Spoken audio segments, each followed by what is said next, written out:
my name's Hannah, and today I'm going to teach you how to make pour art. So first you're going to need a canvas.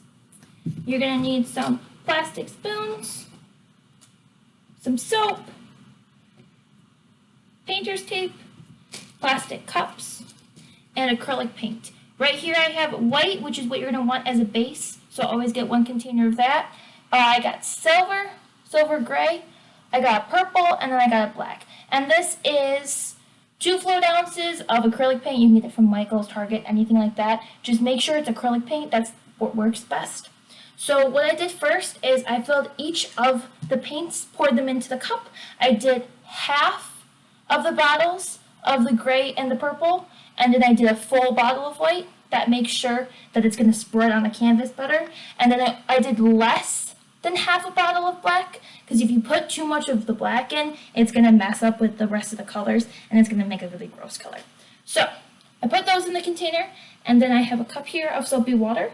I put about 10 drops of soapy water. You just want it soapy enough that it's going to make the paint runny. And you can use soapy water, or you can use what's called a painting medium. That usually is what other people have done when they're making pour art, and it just makes the paint runny so you can pour it. So the consistency you want is about like that. You want it to drip, but not be super runny. It needs to be a little bit thick. So now you're going to take the lightest color, which is gray. You're going to pour it into the white paint cup. And pour all of it in, and don't mix it. Just let it sit. And then we're going to add the purple, which is the next darkest color. And the reason you want to go lightest to darkest is because if you put the black in, it's going to mix in with the white, and then all the other colors are going to disappear. And then last, I'm going to put the black in. Pour that on top. Alright. So don't mix this around. You just want it to be them to be layered. And so that's what the cup's going to look like. Like that. And then you're going to take the cup, take the canvas, and you're going to pour it on top. And then you're going to tilt it so it pours off the edges. And make sure you get all of the edges. And if it doesn't want to run completely, just let it sit for a second and it will go. And then you do this side. Give you a little sneak peek. That's what it's looking like. And then if this isn't going to run quickly enough, you can just pick some of the extra and dab it on, and then it will run off.